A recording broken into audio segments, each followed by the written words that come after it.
უკრაინულმა დრონმა დაჭრილი რუსი ჯარისკაცი არ მოკლა და სიცოცხლე შეუნარჩუნა.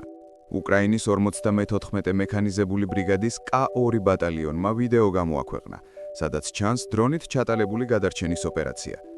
კადრებში ჩანს დაჭრილი რუსი ჯარისკაცი ნეიტრალურ ზონაში.